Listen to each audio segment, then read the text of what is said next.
episode 13 of the Dresden Files podcast. I'm director Alex. The other Alex is not here, but he just had a birthday on Monday, so happy birthday, Alex. It's also my birthday today, and I am not entirely sober right now after fighting with my internet and drinking some cider. We have guests from episode or podcast called 42. So Justin, say hi, and then he'll say hi to Jacob and then Ryan. Hello. Okay, Jacob. Howdy, howdy. Thanks for having Now us. Ryan. Oh, I see. Hi. Hi guys. We didn't have anything planned, not really, but we did join 42 for an episode, so you can go check that out. I'll put that in the Reddit post and everything. And Alex says that he will have the audio from the last episode up by tonight, and I don't know when he'll do this one, but that's just his message to pass along. So, Jacob and Ryan, putting you on the spot now. Mm-hmm. What are your favorite 3 books and your favorite characters from the Dresden Files? Well, before we get started, I want to say happy birthday, Alex.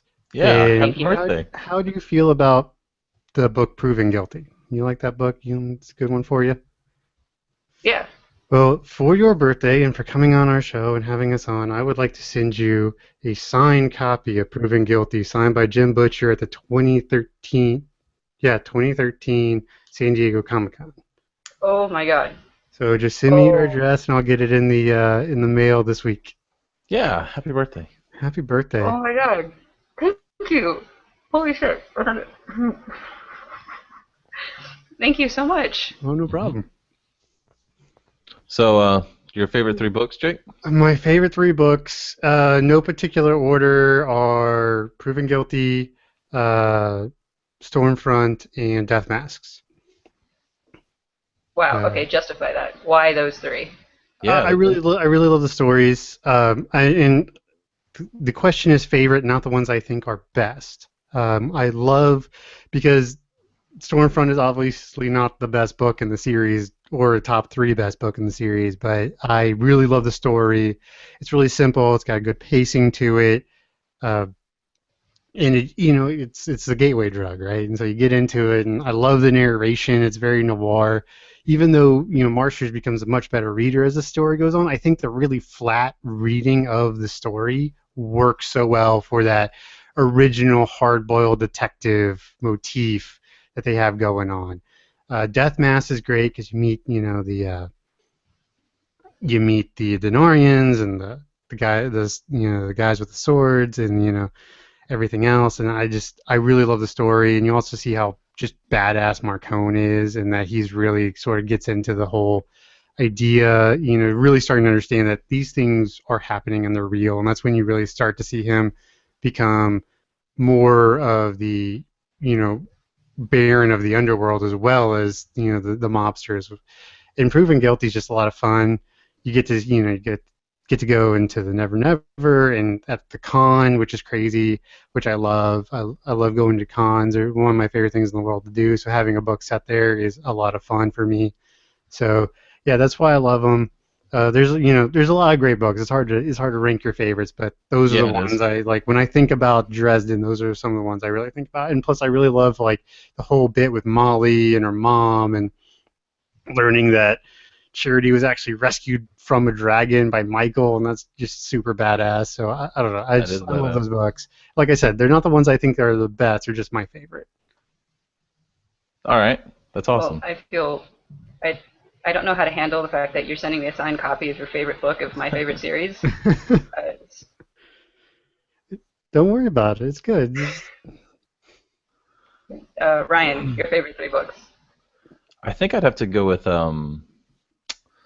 let's see. I like Blood Rights because of Mouse, and I don't have such an awesome description like Jacob does, like the reasons I like them so much, but I like let's see, Small Favor, just because I like the Denarian so much, and I would say Full Moon, the one with the werewolves, because I really enjoyed how a Butcher like really lets you know that it's all types of magic. It's not just werewolves, but it's all different types of werewolves. It's like the kind of like Central Native American who can turn into wolves at any time they want, or it's the kind where they, at full moons you have to turn into a wolf, or the one where you have like some type of item that allows you to turn into a wolf. I don't know. Just that I was like, oh, it's not just werewolves. It's like all the werewolves. It won't be just vampires, but it's all the different types of vampires. It's like, I don't know. That's just really when it sunk into me that you could have all of it. And I'd have to give a runner-up to Stormfront. Stormfront to me is Dresden. I don't know why, but I like to think of Dresden as a like a detective, like Jacob said, like one of those gritty, like Chicago, with the trench coat and the hat, and it's cold and foggy and things that go bump in the night. It's being fought by a wizard. I just love the idea of that. So that'd be probably my 3. Or did I say the other one? Is that 2 or 3? That was 3. Yeah, Yeah, it was 3. Yeah. So. Yeah. So to write on that a little bit, to derail us a little bit, because that's fun. Has anybody started watching Jessica Jones? To plug that a little bit. No. It's a Netflix show. Okay, It's really good. Detective, and there were so many times where I'm like, oh my god, she just did a Dresden. Like there were just so many scenes where it's like that's Dresden would have done that, except that it's a chick instead, and she's a alcoholic. That's pretty much you substitute those two things. It was pretty funny. So yeah, I have the same feeling. I've only seen the first couple episodes, but I had the same feeling watching it. It's just like, yeah, and you get the whole gumshoe detective going on, which is awesome. I love those kind of stories. One of my favorite Star Trek episodes is the one where he's Dixon Hill, being the hardball detective in the 40s. I just love that genre of film and book and stuff so much. Okay, so Jacob, what's your favorite character of the entire series? This one is hard. Yeah, it is.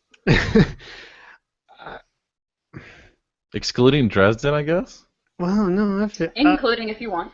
I would say that probably more because of the portrayal of him, but Michael is probably my favorite character. He's so, I grew up in the church. I still have, some level of faith in all of that, and it's so rare to see a Christian who isn't an idiot or isn't a hypocrite. He lives his faith. He's so true. He loves his wife. He loves his kids. He does his best. He doesn't always succeed, but I love the portrayal there more than anyone else. A close second's Karen Murphy. I love her. I think she's great. Very uncompromising, very strong character. I love that really strong female character in there. So those go back and forth depending on the book and what I'm reading, and how I'm feeling. But I would go with those two. I got an extra add-on to that. Okay. Your favorite villain. Favorite You villain. can't pick a good guy. Oh man, it's got to be the Narnians. I love those. I mean, it's cool, right? Well, and plus you get awesome stuff in those books. You get the the Knights of the Cross, or the Knights and everything else. And so there's a lot of cool things that come with those generally. Yeah. And even in the most recent book, Skin Game. They're just that's an epic book. Too. Yeah, it was super epic. I got to go with them. What about you, Ryan? What do you think? My favorite character? Yes. I'd like to pick Bob. Bob is hilarious. I'd like to pick Bob. Like, I just love Bob. I can kind of identify with Butters a little bit. Butters is I love Dresden. My favorite villain, and I'm not sure he's completely a villain. Well, I guess I'm gonna go with Bob as my favorite character. I just love Bob. Or Mouse. Mouse is a character, right? Mouse is definitely a character. All right, I'm picking Mouse because I just love Mouse because I love the few times that he's been able to like speak or actually interact with people. I just love Mouse. Mouse is an awesome dude. Very funny. Now change him back. Yeah. And he was serious too. He was like, "You want to dance?" Yeah. And my favorite villain has to be Marcone. Is he a villain? Is he a villain? Kind of. I never think of him as a villain. Started out as a villain for sure. He definitely was an antagonist for sure. Right. So was Murphy in the beginning. So it's like I never thought of Marcone as a villain. He's a dick. Is that? I mean. Well, he's the crime overlord. Like he's like the crime like. I thought Dresden tolerated him, but never actually condoned him. He's a bad guy. Yeah, Yeah, he's he's a the crime bad guy. guy How that can he makes not sure be a bad guy? he's the bad guy that makes sure that kids don't get hurt, and he's kind of honorable. Right, And he's out also of all the badass. evils, he's the lesser of them all. But that doesn't make him Yeah. any less evil. True. I mean, we are I pushing think the. he's about as. He's a bad Right, guy. so Get over it. I was going to say, like, Marcone of anybody pushes the lawful evil angle where he's like, sure, I'm a dick and I'm an asshole and I will murder everybody who's in my way, but I won't hurt women and children. I mean, I've got standards. Yeah, it's like, the laws of the jungle. It's just like if rules didn't apply to him. It's just like I don't have to play by everybody else's rules. He plays by his own rules, and his rules are very honorable. He's an honorable bad guy, but as a villain goes, if I can't choose him, I really like I can't remember the Denarian with the noose, the main Denarian. Nicodemus. Yeah. I was just Alex drawing a is blank. favorite, so. Yeah. Well, Nicodemus is the other Alex's person he hates the most. So if he was here, I'd like to see you guys butt heads in some way about it. Yeah. Have y'all done what's y'all's favorite villains? Have y'all talked about that before? Yeah, we did that in an episode. I think I said Nemesis because he's like it keeps getting scarier, and I like that. I don't remember. Justin, what did you say? I don't remember. So I think like all things that are too close, when they're ties, it shifts all the time. So right now, for whatever reason, I'm thinking, Lara, or I'm thinking fairy godmother Leah, just because they're first of all they're hot, and you would love to be matched with somebody like that, villain or otherwise. But second of all, they're just so good at getting to Harry. They're just, and the dialogue, like some of the dialogue with Lara is the best. Like, she's not the best because she throws down. She's not the best because you're afraid of her. She's the best because, she's got that needling little dialogue, and she doesn't make any mistake on which side of the fence she's on, but at the same time, she can have fun on the way. And so some of her interactions with Harry and Ebenezer in Turncoat, which is one of my favorites, just some of the dialogue they share is great. Yeah, Leah's another one. I don't see why you think of her as a bad guy. Yeah, she's the antagonist, especially in Grave Peril, but she's still like our Darth Vader, our the fairy godmother. Yeah, Leah. She throws baseballs. Of course, she's a bad guy. How are you talking about? Have you read these books? Looks like she's this scary, crazy fairy lady that is deadly on our side. She destroyed Red Court because she's with us. Therefore, she's good guy. I see. Yeah, so you're pushing it. You're pushing that one. So, yeah. Yeah, I don't know. She's always been secretly helping Dresden behind the scenes. Yeah. Especially when that's revealed in what is that revealed in Ghost Story? When she was like, "Child, you have no idea of the things I've slain behind the scenes. like that I've protected to get from you." Right, Well, she like protects the way through the Never Never to his apartment and all that kind of stuff. She's a guardian of all that. I love that scene when he's fighting those worms. Yeah, that was super cool. Yeah. I was like, I want to play this in a video game. Like this dream-esque, kind of pastel, like washed-out world of, beautiful flowers and fields, and then have these giant centipede things. Like, I was like, this would be awesome. Like in Witcher 3 kind of style, that'd be epic. Yeah. Yeah, but she's kind of a bad guy. That's like saying the one who walks behind him isn't a bad guy. Oh, he's definitely a bad guy. Yeah, he's definitely a bad guy. He kills But poor Steve Leah's or on Stan or our whatever his side. name is. Leah is aligned with Dresden, therefore she's a good guy. No, she's another Marcone where she's like using him, like she's protecting her assets. Like she's not doing this out of the goodness of her heart. So. Yes, but she has less good qualities than Marcone does. So I don't know. Like she doesn't care if a kid gets hurt. She only cares if her people get hurt.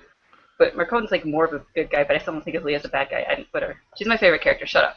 She barely cares if her side gets hurt. Right. She just wants Dresden. She wants to get her hooks into Dresden, and that's why she does the things she does wants to for fulfill him. her bargain with Margaret. She doesn't like. Do we know what that personally- actual deal is? No. No, okay. I wanted to ask y'all something about Marcone. Is he just human? Is he just vanilla? Yep. You think I so? think so. As far as I'm concerned, he is. I don't until know. proven otherwise. And if you want to doubt that, I mean, so the fun thing about knowing more about Margaret and the fun thing about knowing more about Marcone is you're probably going to get a huge pile of that in the next book, Oh, in that'd be Peace awesome. Talks. But yeah, I think Marcone is vanilla and he's quite badass, and I don't want to steal that from him. Like if anybody's a Batman, in this universe, it's going to be Marcone, where he's just using his money. That's his superpower, So Right, but he's already demonstrated almost a superhuman level of skill. Like he throws the knives, which is unbelievable in Yeah, Full Full Moon. Moon. Yeah. Yep. Full Moon. Yeah, I don't know. There's a part of me It's- that wonders. I think that's the kind of level that like Murphy can get at as well. Just the fact that they trained well enough to be able to do it, but I don't think Right. he's anything supernatural. Any Right. more than like Murphy is, I guess. Yeah. Yeah. Yeah, I mean, pretty much he's got to be prepared for, he did the mafia thing as like a low-level thug for a while, right? Then he took over, and ever since he's probably just had to keep his nails sharp for anybody like you see in Small Favor for anybody in his crew trying to make their move, So Right. 10,000 hours mastering a skill and all that nonsense. Like, I'm not saying the dude like practiced hanging upside down and throwing knives at a rope or anything, but like you hear those stories about normal people anyway, and they're hard to believe, but they're there, and Right. so like I think like the director said, Murphy approaches that level of skill for sure, where it's just like, I am this focused kind of a badass, and I don't need powers to compete. Yeah. What does she train with? Like 300-year-old Vikings or something? Something like that. Older. Older, Yeah. right? I couldn't remember how old. I knew they were old though. 800 plus years at least, I think. I can't remember. He says in the book, like, yeah, I trained with 2-century-old, yeah, or something like that. That's a good scene too, where they're fighting. That's a Right. real good one, yeah. So So- on Tuesday, Ryan mentioned a couple of things. I go with the more obscure one first. You said that there is a type of magic that Butcher could bring into the books, but he hasn't done it yet, and then you shut up. So Yeah, explain I what you was, meant by that. Anyway, I think he's kind of touched upon it with like the temple dog, right? Like this idea that in the mountains you have these monks that are like secluded and they kind of have some supernatural powers or mystic abilities. I think he could introduce like some character who's like chi, like actual physical magic, like the actual like the body is part of the prop. And you could introduce like the kung fu where like the guy could run through the air and he can fly. He can, he just channels magic in a different way than like Dresden does it. It's just an expression of magic a different way, right? Like the Native Americans would do it like through nature and such, and you could have the guy who's meditated and become enlightened and can control his chi and it gets hit with a baseball bat and it just breaks and he doesn't even get bruised. You could introduce that type of character. And if you really wanted to go with it, you could introduce like if you ever watched the Airbender, the Avatar series on Nickelodeon, you could introduce that type of magic where like the guy with kung fu could actually move the wind and that type of like kung fu magic. Like he hasn't introduced kung fu magic yet, not really. I mean, I Right. know the one guy with the sword, Sure. Shiro, but that's not quite the same. Right. Like a Yeah. Shaolin monk would be cool. Yeah, I think he's actually talked about that in some of his talks where like one of the weaknesses is that, well, in a sense, is that Dresden definitely is a Western centric viewpoint on the world. And Mhm. so a lot of the stuff has to do with the Western side. And so people have asked him, for example, like he mentions the Jade Court like 2 or 3 times throughout the series. And they're like, are we ever going to see anybody Jade Court? Because they're basically, Oh, right. Chinese vampires or, Asian, Right. whatever. And, so I would absolutely assume that he has that sort of thing in his world. But because we're focused on Dresden and Dresden lives in Chicago, the likelihood of us seeing somebody like that diminishes, Like you can have Right. your Tibetan, your Shaolin, whatever monks and monastery guys just running around kicking each other's ass, and that would be a great thing for the Dresden RPG, right? Right. But Right. he said that if we've seen Jade Court or if we're going to see Jade Court, it's a spy, and we would probably never know it, Right. because they're that badass. So Yeah, that makes sense. Well, there could be like Central American, like New Mexico style. Like you could have like witch doctors who use dreams, like dreaming as magic. He could introduce like I mean, some but they type. already I mean, had there like was that one with the nightmares, though, right? yeah, I was about to say there's that Yeah. one with the nightmares and everything else. I think that kind of covered the dream space aspect. Well, damn it! Now I feel shitty. I tried. I tried. No, it's a great idea. I was just bringing up, like, I was just trying to shape it in the sense that, like, I think this is why we haven't seen it. I don't know if he hasn't thought of it. I Right. just think it's not going to be incorporated unless he does like a buddy cop where it's like, well, you've transferred from Hong Kong, so we're going to do Rush Hour 4 with. Yeah, it would feel forced, wouldn't it? But So- it could also just be a scene, where he's talking about something he heard about or something like that, where it's introduced but it's never really used. Yeah. That'd be one way to do it. That's how I would do it I anyway. can think of ways. I think of ways like someone from maybe Tibet comes back and we learn more about Mouse and everything about him and how he works, and then how Mouse kind of cheats and steals everything anyway, and then that Tibetan monk could be awesome airbender guy or something. So I can see how he could bring it in. I just don't know. I don't really think he will. Yeah, it would feel forced, I think. Yeah, you would almost have to have it as an aside, like just a throwaway graphic chapter novel. or something. Yeah, something that's there, but it's not really a part of the story, which I don't know if he can really do anymore with where the book series is. It feels like he's getting to the point where every page has to matter because the story is so intricate and there's so many things happening that it has Felt like that to. after like book 4. Yeah, I know, right, exactly. But his world building is pretty much done at this point, Yeah. and so it would have to be just something he put in there if he was going to put it in there at all.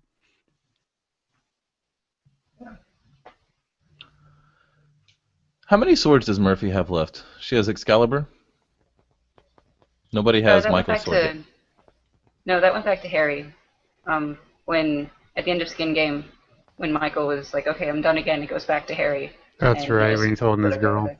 He takes it Yeah. to Demon Reach. And presumably he took it somewhere, but who knows? Right. I love Demon Reach as like a character. I think he's such a badass character for a man of few words. I like when he meets Harry in the graveyard, and he just obliterates his mind, like Yes. turns him into like Oh, a fog. It's like, yeah, I love Demon Reach. one of my What does he favorite call him? scenes. Alfred? Yeah, he Alfred. calls him Alfred. One of my favorite scenes in the entire series is when Harry is talking to Leah in the graveyard, and he's in his grave, so he's kind of protected from Demon Reach talking, and Leah's getting looks like she's getting slapped across the face. Right, like a nuclear blast just went off a few feet from her, and everything, like her hair is being pulled straight back and stuff. I could see her just like kind of looking at it though, just Yeah. calmly, like, and you know what I mean? Like, I love the display of power sometimes that Butcher does. It's fun. Like when he describes the two courts when they're about to go to war, it's like, damn, that's epic. When they the two fairy courts. What was that? Yeah. What was one? That was Summer a Night. White Night? Summer Night? Yeah. Yeah. Yeah. Yeah. Yeah, in my old job, I used to fly through Chicago a Okay. lot, and so we would so in a lot of the flight paths take you over like Michigan. So every time I would fly in, I'd start looking for Demon Reach, see if I could see it. I know it's fictional. I know it's fictional in my head. I'm like, it's got to be out there, right? It's somewhere out there. But Yeah, your that just mortal shows- eyes just would avoid it anyway. Right. Right. Yeah. It just shows how real the books are to us because we're nerds. Right. But let's see. So Ryan, you brought up another thing, like a max true identity possibility. Oh why well, don't it's you not go off on my. that? Yeah, it's not my. Well, Let's see. It's not my theory. I just read it on Reddit, but it's the one that felt truest to me about McAnally's identity. Let's see. The Irish god Dagda, like Dagda, was a member of the something something, and they defeated the Fomorians, who are a nameless, formless gods of chaos, sort of like the Outsiders. And then he mates with somebody named Morgan, or Morrigan, I think it's pronounced. Morrigan, the goddess of war. Daga was also associated with beer. He had a cauldron that was endless, and no man could drink and be unsatisfied. Let's see, and he's also famous for wearing an apron. And Butcher always talks about Mac's apron. It's just like out of everybody Mac might be, this one seems pretty close. Right, and I just read the line where it's like, oh, he married Tuatha to get a better plan to fight the Fomor, and it's like, oh, god damn it! Like when you were describing the beer, you were describing the apron and everything. I'm like, that's just too perfect. And then I read the Fomor line, and I'm like, are you kidding me? It just gets better. Like that's why we wanted you to talk about it on the show, because never have we heard of it, and it's like the perfect fit. It doesn't have to be true, but it's like. Yeah. So good, you know. It almost has to be true, but yeah. And I don't think Butcher ever really was keeping it a secret. I just think people never really stumbled across it. Like I think there's just there's so much to draw from if you're allowed to use any religion or any idea out there. It's just I just don't think people ever came across it. This certainly fits better than thinking that Mac is Jesus or Balder or something. I mean, Balder fits because kind of he's famous for having parties and beer and meat, really. But like Jesus, I don't see the connection, but I've seen that a lot of people seem to think that. And this fits a lot better, especially since it adds the idea of like a background of Mab, and they do seem to have a background with each other. Yeah, they do. And then that he fought the Fomors. Right, like, and it's Celtic lore, which he borrows very heavily from. You know, the Fomor come from there, the She, the list goes on and on. So it's a way good fit. I'm gonna have to read this wiki article to kind of suss out, see if there's any more details about it, because that would be like, well, we've connected like 53 dots. So I'm not saying it's Mac, but I've only got 55. Yeah. Yeah, it's one of those where I just got on Reddit and I was just thumbing through and then saw this and I was like, wow. And then if you read all the other comments on it, it's like everybody else is like, yeah, that makes sense. Like there's no real like great revelation or Zelda music, but it's just like, it fits. I wonder why he's out. Like I wonder why he doesn't fight no more though. Just got tired of it, I guess. Like. Maybe he fighting people for 1,000 years. You get tired of it. You just want to make some sandwiches and some beer and hang out. Yeah, makes sense. Maybe. And I don't think he could be the god that likes to party hardcore, because Mac isn't much of a partier. Like he doesn't talk. He's very quiet. Yeah. Yeah, he just kind of stands there. Have you guys read all of the short stories?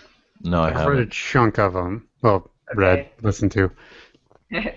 Well, there's at least one of them that Mac's beer gets tampered with by a Maenad, I think it was, and everybody just starts going crazy. And it seems from the evidence that he got attacked by like 3 women that were just wanting to go down on him, and he just like, no, go away, go away. Sounds like a good time. So he definitely seems to not want to party. Yeah, that doesn't fit.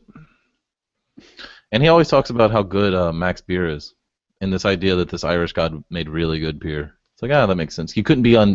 Nobody was unsatisfied. Like even Odin sits down and drinks it and is like, oh, is it Odin? Who's Vateron? Yeah, he's Odin. Yeah, he's Odin. He even sits down and is like, damn it, that's a pretty good beer. It's like, yeah, it's a pretty good beer. Everybody says that. Makes you want to go there though, doesn't it? Oh. Yeah. How tall is Dresden? I know this is off the subject, but how tall is Dresden? 6'10", right? He's like 6'9" or something like that. I think the comics retcon it to that, but in the books they say he's like 6'6" somewhere. So it's one of those things that's inconsistent, actually. Yeah. Because doesn't he talk about almost bumping his head on the fans that Mac has? Like, doesn't Mac have like 13 different fans and like pillars and stuff? Or at least it's. Yeah, but like the fans are at least too close for him to like not want to duck under it, but whether he'll actually be in danger of it is. I know. I always thought he was 6'6" until I looked it up, and Warcry apparently put him at 6'9", and it's like, Yeah. The only reason I think he would be 6'9" is because he mentions that he doesn't look that NBA players don't look down on him. Yeah. That he's like an average of an NBA player height, and I think they probably just assumed from that. What are the? I can't remember. There's a Oh, scene where for the Fae come into the Machinellis, and one of them makes everything come to life on the pillars, and one makes everything go to die. Mhm. What was on the pillars? Is that Celtic? Was that Celtic? yeah. Yeah, It's that another was Celtic. another dot right Yeah, it there. was kind of like a That's another outside dot, of right? a fairy tale kind of a thing. Like it was a bunch of flowers and like trolls or something carved into wood. Mm-hmm. Well, I'm just saying that's another dot for the Irish guy. Right. That's true. We're just trying to put all this together. So when listening to the 42 podcast, at one point you guys did this circle and summoning of yourselves. Right. Kind of like in the Mhm. how Dresden summoned one of the demons. It was like he had to put 3 things in the circle, but they're kind of more the price. But if you had 3 things in order to summon you, what would those things be? So since you guys did it before, I'm going to put you on the spot to start. Jacob, do you remember what you said, or you could just make up new? I don't remember everything I said. I think Wi-Fi One was is in a there. really fine IPA because I do love my IPA beers. I love them so much. A stack of cash because I do love some That's money. right. Cash was in there. And I don't remember what the third one was. I thought it was a Wi-Fi router, wasn't it? Yes. Oh no, it was a smartphone. That's what it was. So you Something like gotta have the phone with you. So yeah, those were my 3. What was Okay. mine? I think mine was video games, like a gaming computer. Pot. I remember pot. Okay, that was in there. And I want to say a yo-yo was in there, right? Yeah, I think you said a yo-yo was in there. Yeah, But it you was. could also probably put you could probably change that out for podcasts. That's something that really defines me lately. Like I've listened to, I recently like did the math on it. It's like I don't know, like 4,000 hours worth of audio material over the last like 6 years. It's like 5 or 6 Wow. hours a day. But how do you put a podcast in a circle? Huh? I don't know. How It's do like you an put a iPad. podcast? It's like an iPod. You put like an iPod in there, right? With all of the Joe Rogan experience. Just every a single one of them. microphone. Just put it in the circle. Right. No, it's like listening to them, audio, because I've Mhm. listened to so many. What would y'all's summoning be? Yeah, what would y'all's be? Justin, you go first. She's like, no. Yeah, I know. Give me some Right? time. I've been trying to do a third one. So, okay, actually, I think I've got it. So I was trying not to do the gaming computer because one of the things that always bugs me is that I actually do tech for a living, and so I know that I'm never going to be a wizard because otherwise I would hex it all, right? Right. But so Damn it. I was going to do something like a gaming computer, but getting away from that, I just looked over and saw some of my D&D minis. So probably something D&D related would be a really good place to start, a rule book or a miniature or something like that. As far thinking about it in different things, because he does sight, smell, sound, those different aspects. So a different aspect would be watermelon. That would probably cover the taste and the food, the tactile kind of stuff, because that's one of my favorite. Like anything. Of course, popcorn would probably substitute for that. Those are my 2 favorite things, I think. So, if you're the guy who pops the popcorn in the office space, you're on the shit list already. But, and I got to come up with a third one. So, I mean, I don't mind drinking, but IPA is not necessarily my favorite thing. So that wasn't one of the things that came to mind. So let's see. So we got a book for the games and being a nerd. We got the food. You know what? You could put something like a weapon. I think that would be a good thing. I don't mind my medieval implements. Smith & Wesson 500. Yeah, right. No, that's part of it too. I didn't want to come out and say a gun, but it's like, yeah, if you put a certain kind of rifle or something in there, I would probably come over and check it out. So PMG 50. You're like, oh, it's shiny. yeah. Oh, look, a P90. I've never had one of those before. So. But I think those would be my 3 things. All right, you can't put it off any longer. Right. Even I knew that I was going to do this, and Justin was surprised by it. But I am You not did pretty sure. good. Yeah, he did. He's good at that.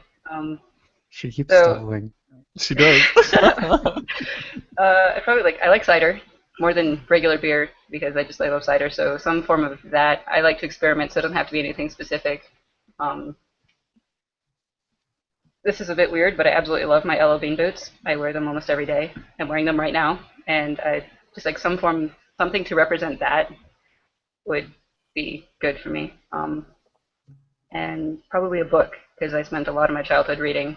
So either a Dresden book, maybe the Proven Guilty that Jacob's going to send to me. That's amazing. Thank you so That's much. awesome. Yeah. Or maybe Dragon Prince by Melanie Ron, because I read it a lot when I was a kid. It was very important to me as I was growing up. So I guess those. Awesome. Nice. So, since you're talking about rereading books, what are the books that y'all have found that are the best to reread and the ones that you should just avoid if you're going to go back through the Dresden Files? I never skip books. Yeah, that's. See, I think we're on agreement on that on the rare instances that we don't blaspheme like that. You know, we don't. I couldn't understand it. Like, that was the thing. I didn't even know that was a thing until we started doing the ranking episode. And then the other Alex, since he's not here, he's the other Alex this time. But he was like, yeah, I just skipped the first three and I skipped like whatever. And I'm like, no, like I don't. There are books that I don't like to read. Like, Ghost Story's not necessarily one of my favorites. White Knight is definitely not necessarily one of my favorites, even though it should get more credit than it deserves, or it should get more credit than I give it. Let's put it that way. But like, I don't skip them because they're necessary parts of the story. And I don't like, even Butcher says skip the first 6, just start reading from Deadbeat if you're going to get interested in it, and then you can decide if you're going to go back and reread it. But he ties so much shit in there. Like, it's a detective story, everything's a clue. Like, how do you just skip a book? I don't understand that. Yeah, I'm a purist too. I start my listening from Stormfront all the way through, and then I start all the way over again. And I have been doing that for about a year. So I have them very memorized, but I don't skip any of them. I mean, I don't like listening to Stormfront or, like, actually Death Masks as much as I like listening to Deadbeat or Small Favor or anything, but I don't skip them. Okay, cool. Yeah, I don't. Do you guys skip them? I haven't really gone back through most of them yet. I'm on Stormfront right now, but my job has changed, so I really don't have as much time to listen as I used to. So getting through them is taking a long time. I always found Full Moon after the first listen to be a chore to get through. It was a slog. That book. I know, right? But like I find it's a slog. And it's just like, oh god. Same with Grey Peril. I think books 2 and 3, they're really huge for world building and setting up a lot of the future plot points. But I think they're just a slog. They're hard to get through. They're hard to listen to, especially when you know everything that's being built. So I have a hard time with those. Yeah, and then so yeah, that's what I think about those, specifically those two. The other ones are still pretty good, and sometimes I have a hard time remembering which are which because I binge Dresden Files. I got the first 14 on audio and listened to them in like 6 weeks or 8 weeks or something like that. It was crazy. So, but now going back through them, I just have a hard time. It's like, and I know my wife, she skips the first 3 and starts reading from there. But I don't think you need to skip that many, and you definitely can't skip Stormfront. You have to do Stormfront. I listened to them all straight through like 6 months ago, and then I've been listening to a lot of other books recently, like Ready Player One and Aeronauts and some other stuff. So when I went back and I ran out of stuff on Audible before I had another credit, I didn't want to spend some money and buy a new book. I re-listened to Skin Game because that's the only one I actually have on Audible. So I just re-listened to it. It was just on my phone. And then just recently, like last week, I finished Ghost Story. But that's because I just downloaded it with James Marster rereading it. So I just listened to that one because it was the new audio. But I'll probably listen to them all straight through because I don't mind the first 3, and I feel like the rest of them are pretty good. I love any of them with Lashiel in them. Lashiel. And then I don't know. Yeah, but I'm not as much of a purist. I can easily start like I have a book called Ready Player One that I love so much. You can literally start like chapter 16. Just click play. Like, you don't really have to start even at the beginning of that book. To me, anyway, I can do that. So, But once I'm part of the world, I don't need to be retold from the very beginning. I guess to me, it's just like revisiting Friends, like replaying a video game. It's like once I've beaten a video game and actually beaten it and played it through, when I play it through the second time, I'm a lot less stringent. I'll go play and do random things. I'm okay with cheat codes and stuff the second time through. So it's just, I don't know. It's just kind of my style, I think. Yeah, and I mean, I do a similar thing with video games, so bringing that up is a really good analogy. I mean, you want to talk about one that doesn't have continuity, like Diablo 3 with Reaper of Souls inherently unhinges itself from the campaign, unlike its predecessors. Like the previous two incarnations were like play the campaign ad nauseum. Now they've got different mechanics, and that's the way of the world that it's going these days. I think, like, certainly, the first read through and maybe the second or third, though, I'm always like, did I miss something? Did I forget something? But with video games, I think it's easier when you've got some games are as little as 20 hours worth of content. Which is like 2 or 3 books worth of Dresden Files. Right. So when you burn through them so often, it's easier to be like, oh no, I know this like almost 100%. I'm gonna just pick up with my favorite things. Like, one that I've replayed a lot, just another example, Half-Life 2 is one of my favorite first-person shooters ever. And there are times where I'd be like, you know what, I haven't played it for a while. Maybe I'll play through from the beginning and be like, oh yeah, I forgot about that. Maybe I'll just go into Ravenholm because fuck that place. Right, yeah. Yeah, different things like that. So I definitely understand the mindset. I just haven't gotten to that point with Dresden, where you're it's not like, familiar with Dresden enough where you feel like you can just kind of revisit it. You're actually still exploring it.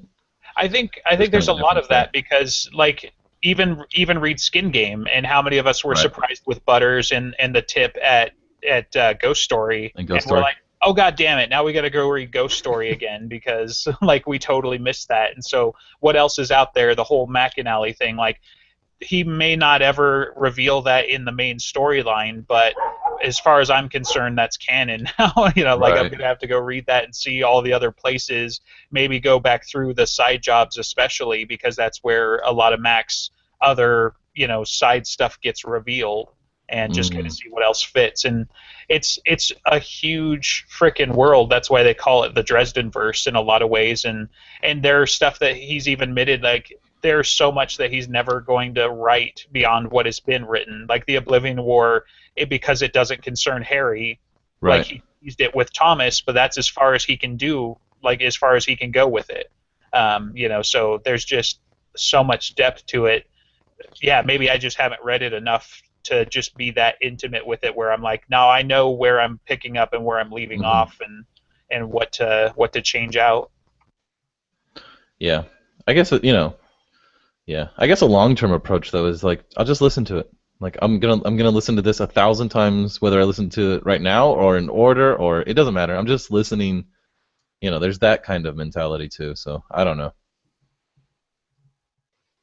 I guess as long as you don't listen to just your favorite 3 books over and over, as long as you're still listening to the whole thing eventually. I think I do have the familiarity with the Dresden Files to be able to just start listening and go. I know exactly where I'll be, but I still don't, because I love re-listening and finding all of the little hints that he put, like the Butters thing. But like, I just finished listening to Skin Game again, and since I know that Gray is a turncoat of it, and I know like the hints, I'm able to find out more depth to their conversations. That even if you go like every single time that he says wizard and try to find it, you're going to miss a bunch of it because there's just more, I don't know, depth. I can't find a better word right now. Right. I love it. I guess that's true. That is true. Have y'all ever tried to talk about, or ever tried to introduce some magic of your own? Like what you think would be a cool magic? We never brought it up, actually. So. Yeah. Any ideas? Do you have an idea? I mean, I gave you mine with the chi and the kung fu, and y'all shot it down like a World War II fighter. Oh, whatever. Yeah, I don't know. I mean, so we've got runic magic. We've got traditional D&D style medieval magic that kind of even covers some of the stuff that I've read. I'm not very well read compared to some nerds, but I've read the Belgariad, for example, and it's very much, the will and the word, and so that's Mm-hmm. very similar to Dresden style magic. Even in the Belgariad, for instance, they do sorcery, which is demon summoning, but more correctly, they're like building a construct in a sense. And so, That's I mean, cool. you can equate some of that with some of what is summoned from the Never Never, and what Binder does is that he's basically creating shells for these creatures to inhabit while they're local. So I think, other than some of the Eastern styles of magic, like, I think he's covered a lot of That's what I true. would think of. Yeah. So he's even got the faith magic, which I think you guys talked about before Yeah. as well, where Mhm. it's like, it's just so cool to see that, much like a lot of other genres that we do consume, he does treat it differently, but it is still kind of the same, but it's like, it's just different. It's Yeah. like, It a has a different different flavor frequency. of, yeah, right. Frequency is a good one. So, yeah, so it's interesting. Like, I think I've said it 100 times. Like, I'm so hooked into the seat as a fan Yeah. that I don't Right. I don't think of all the things that he's missed necessarily. So I like the Eastern magic, though, because I've seen some of the Airbender, but I never followed it or anything like Right. that. I probably should start, because I've got a nephew now who's named after one of the characters. So, That's but one of my favorite TV shows ever. right, and I hear Great. great things about it. So It's maybe it's amazing. time to pick it up. So. Yeah, I'd highly recommend it. That's an amazing show. It's funny. It's got great action. It's got good story. Yeah, it's a good show. So y'all being more and more well read, what What? if you were to have one scene in the book that you're like, okay, this is the one. If you could see it, however you wanted to see it, animated, movie, whatever, one scene to see in real life, which one would it be? Ooh, if you had like all the money to make a production of it, Yeah, yeah. and it So would you're be gonna make exactly like, like you wanted, yeah, like what's that's the epic. one scene if you could see it, like see it, in not just in your mind's eye, which one would it be? Man. That one I know. So it would it would have to be Chichen Itza. Like, we're Wow. talking the wizards coming through the gate. We're talking 200 dudes pulled off the wall from the Black Staff, the Knights of Outer Hmm. Darkness, and whatever the hell else, and just that that's for Dresden. Like, as much as people envision the fairies fighting in Summer Night, like, that one was always easy for me to envision, because I always thought back to the battle scenes in the Chronicles of Narnia, because very similar types of creatures are involved in those kinds of fights, whether it does Right. it justice or not, right? But the Battle of Chichen Itza would be like, Return of the Jedi. We just broke formation, fighting Hmm. knife to knife with the Empire type stuff, where, like, this is the epic battle scene of the series in a lot of ways, I think. And yeah, I think that was the first one that came to mind. Like, I was thinking some for dialogue. I would love to see Injun Joe throw down with a Nagloshi, right? But if we're talking like, we're gonna just we're gonna go to the World Bank, and we're gonna loan for $1 trillion or whatever, Hmm. and we're gonna make it Right. perfect, then I think the Battle of Chichen Itza would be the one I'd pick. I I would actually draw. thought you were going to say the showdown at Demon Reach because of the dialogue, because of how much it would cost in order to do it right, as well as the showdown. So I'm kind of surprised, actually, that you chose Chichen Itza. I expected Turncoat from you. Um, Personally, I can't think of anything right now other than Harry talking to Leah at his grave in Ghost Story, Yeah, because her that'd be cool. dialogue is fantastic to me. I love it. And just like, what happens if the corpse taker gets what she wants? And she screws her face and she wins? It just, Leah has to be done so well. And Yeah. like, that's the one I really want done perfectly. I don't think you can do the Dresden universe justice unless you do it anime, like high production anime style. Like I don't think you can, because the world is it's a little over the top. Like the whole world stays true to itself, but it's not quite reality. Like the actions and the characters are just a little more larger than life. And I think being able to draw that, you know, and I'm not saying like Disney style, but I'm saying like Ghost in the Shell, like something like, you know, high production value, like truly, what was that one? Afro Samurai, that style, like super stylized, badass. I don't know, because then you're No, not I limited. think Go ahead, Alex. I think computer animated, like Witcher 3, the detail that they put into that game is the detail you need for Dresden, and they got so fantastical with it. Like that's my dream for Dresden. Sorry, which was Witcher it? 3. Oh, Witcher 3. Okay, I've heard that. Apparently, I need to get more familiar with it. But Butcher's always said that he originally envisioned Dresden as well. Maybe he hasn't always said, but I think it's forward in one of his comics that he always envisioned Dresden as like an animation of some kind or a comic book or something. So I think you're on the right track, but I've always envisioned it in, you know, just a real life, you know, hard hitting like HBO style something. Like from the first scene where it's like these two people died in the middle of sex, having their hearts ripped out of their chest. Like, and I think that I probably have some bias that I'm just not a huge anime person as a rule.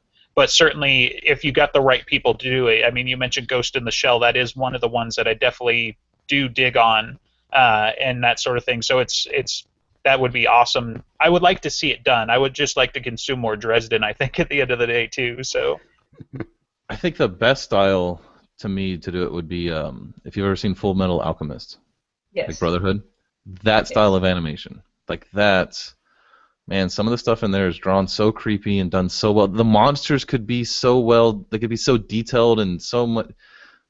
You wouldn't have to rely on tricks. You could really do it. I mean, obviously you need a great director and, you know, a great, you know, team of people working on it that are uber fans who know exactly how to draw it like I envision it. Otherwise it's going to suck, but you know what I mean? But I need somebody who can really draw in that detail of, you know, like when Leah does scrunch up her face and it's like she wins, you know, like you have to be able to do that just right. And I think you can do that, you know, that kind of emotion, you know, animated style. I think it'd be cool. Especially if, I mean, I've been playing LA Noire lately, and the fact that they did the motion capture on the face and then it's animated as well. I'm in love with this game. I've never played it before like 2 days ago, and it's amazing. And I just, yeah. Is it a good game? I never played it. It's amazing. I love it. I'm always looking for games. It's a noir style thing. You get to go investigate things, and you have to read people's faces. I'm so in love. I bought it off of Steam on a summer sale for like $2 and never played it. You should, and that's the way that they should make. Yes.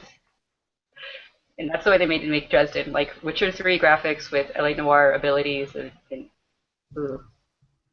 I think it'd be cool if it was, yeah. Like The Last Airbender, that always reminded me of Dresden, because the way they move, the way like he can, like when he shoots stuff, like in The Last Airbender, you can kind of see force. I don't know how to describe it, but you know what I mean. You know, yes, I just like anime. I think always anime describes it as unseen force or invisible force, but you can see it, whatever. I just think like when Mouse is glowing, you could draw that in so well. Or like when Michael is like kneeling and he says the prayer, like when they're in the den of the vampires, when he's like kneeling and he says his little prayer and everybody like gets quiet and it's like, whoa, now this is getting real. You know, that moment you could have like that slight white light around Michael. You know, just that hum of that pure faith power. It'd be fun. Somebody needs to win the lottery and get on that. Yeah. So, Ryan and Jacob, you didn't say which scene you want to be perfectly done? It's a toss-up. Obviously, the one I think it would be the most fun to see would be him riding the T-Rex. Damn it! You took mine. I mean, right? I mean, that would be epic. But the scene I think in the books that has the most power, just raw emotional power, is the scene with Susan, where at the aftermath of Chichen Itza and you kill Susan. That scene has so much power and so much emotion. If you could do it right, it would be one of the most amazing, epic scenes, moving moments in cinema, and I would love to see that on the screen. I would just absolutely love to see that, but it would be so hard because there's so much in the narration and everything else that you would probably lose by seeing it, but if you could do it right, it'd be great. It's one of those scenes where I was sitting at work listening to it. I still remember this clear as day, like sitting there, like starting to cry, like I had to get up and like go outside. It was so moving and so strong. I loved it. That's the scene that I think would be the best to see. Just to feel it even more, I guess. For me, or just real quick, you know what Cheats and it reminds me of? What's that? Remember when you used to play video games before like modern day systems? When you would like beat the boss at the end and everything would explode and stuff would go everywhere, like all systems would kind of like lag and you would drop a bunch of frames. Right. It always reminded me of like, oh, I did something awesome. Like the computer can't even handle it. You know what I mean? Like when you beat the 64 game and stuff lags. That's what I think of when that spell went off. Things must have just kind of froze in place and kind of lagged back and forth. Like the amount of power that went off. Like Dresden's like, I even lost a few minutes there. It's like, that moment. If you could like visualize it like HBO style of when he kills her and it's just like and it just sends out throughout the whole world and like a nuclear sized explosion, I think it'd be awesome. That'd be very cool. But I think the scene that'd be awesome if they animated is the fight scene in the aquarium. Oh, that's Dresden's fighting and they've got the Pentagon up and he can't get out. I think that would be fun. And then Ivy and Kincaid going at it and all those Denarians. Yeah, I love the Denarians. Yeah, and they're changing, and like some of them are like being wasted because they're low level, like, they were just given a coin like yesterday. But then you've got like the two of them that have been there forever that have had coins. They're like badass. And I love Kincaid and I love Ivy, like the architect. It'd be cool to see her doing the whole thing that she does, where she's doing like one-handed magic, like with both hands. I don't know. Yeah. That whole scene. That's kind of like Airbender-y because he just like and everything explodes and does what she wants, and she was so badass. I love her. I forgot her when we were talking about awesome characters, but yeah, she's one of them. Another really good one would be the scene in the pits outside the vampire. Like I can't remember the book now, but they fight in the pits outside the vampire's home. Oh, with the White Court and the cave. Yeah. Oh, the Deeps. Are you thinking White Knight? With Deep, Rodriguez in the duel. See, and that's one of the things where every time I go back and read White Knight, I'm like, damn it, this book is way better than I give it credit for. But like that's like the one scene for me. But yeah, just Ramirez shows up and Laura again with the dialogue. She's like, "Did you bring me a snack? Like, what the hell is this?" Yeah.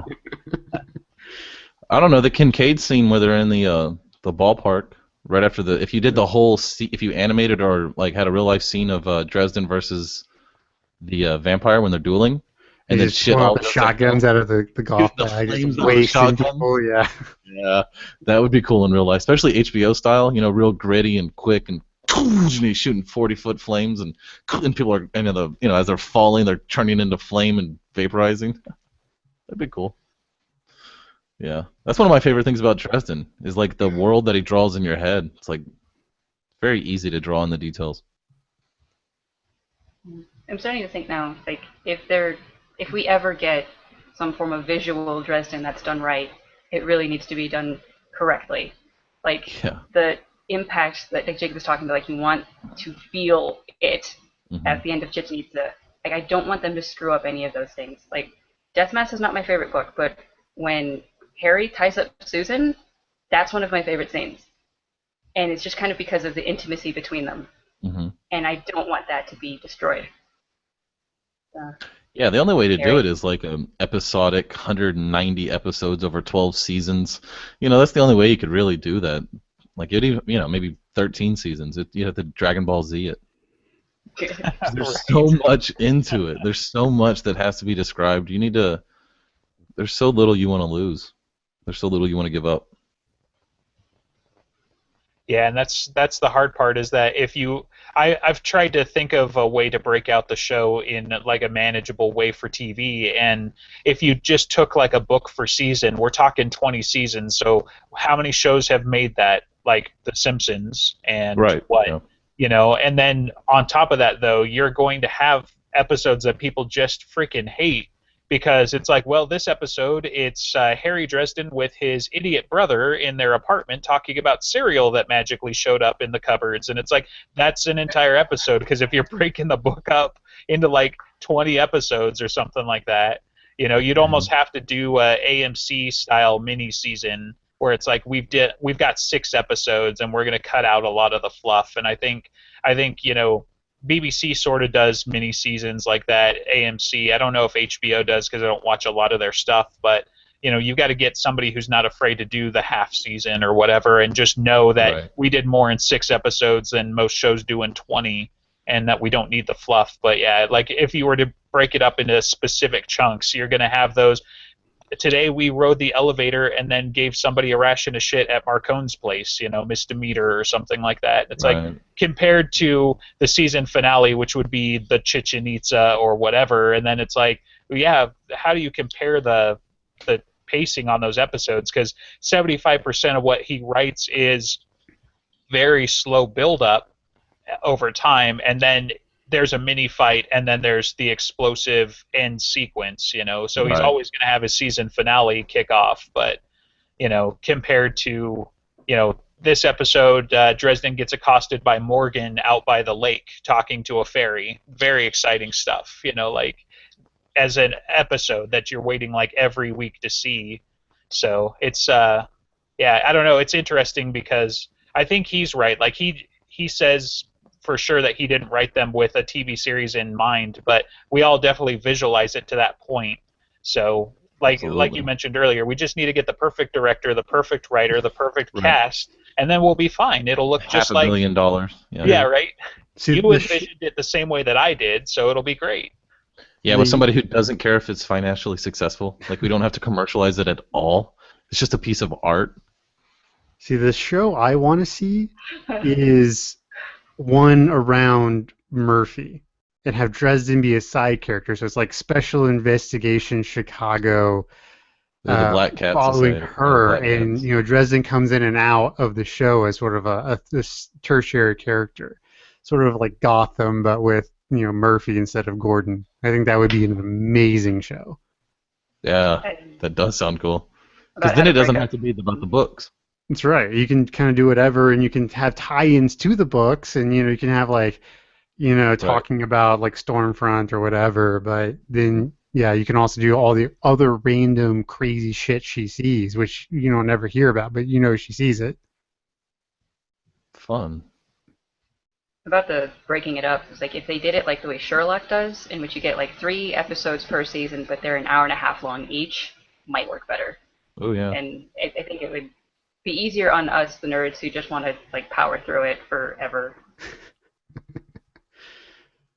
Yeah, I could go with that. Yeah, it's sort of the super high concept, you know, mini movies. Have 2 of them be a book kind of thing. That could definitely work, I think. All right. Well, we're at an hour, so do we have anything else to talk about? I'm good. If y'all are good. I mean, we got plenty to talk about. We got plenty to talk about. That's true. We can call it. Yeah. Yeah, we can bring you back for another episode. You guys are fun. So Yeah. Everybody's fun. But, We should do like one every time a new book comes out, at least. So I feel like one every Definitely. 3 years. Oh, I didn't think about that. That's right. It takes them like every 3 years. Oh, never mind. He's Well, talking about a year, so unless you want to call out Aeronauts Windless, because he wants to do one alternating Dresden and Aeronauts Windless every 6 months. So we'll see. I'm okay we'll with see that. Every with it. 6 months? Yeah. Holy shitballs. Yeah. That's Nobody an believes it's gonna intrepid happen. case. So he's not Brandon Sanderson. He's not gonna he's not gonna put out 400 books a year or whatever. So Stephen King's prolific. Stephen King writes a lot of books. yeah, Stephen King also did a lot of cocaine, right? right. You know. Cocaine's a hell of a drug. Hell of a drug. Well, I guess that's episode 13, and I swear I didn't plan the numbering to bring you guys on. It's just accident, I swear. But yeah, it's my birthday, and I'm getting an awesome gift from Jacob. Thank you so much, and that's it. Say bye, guys. Bye. Bye.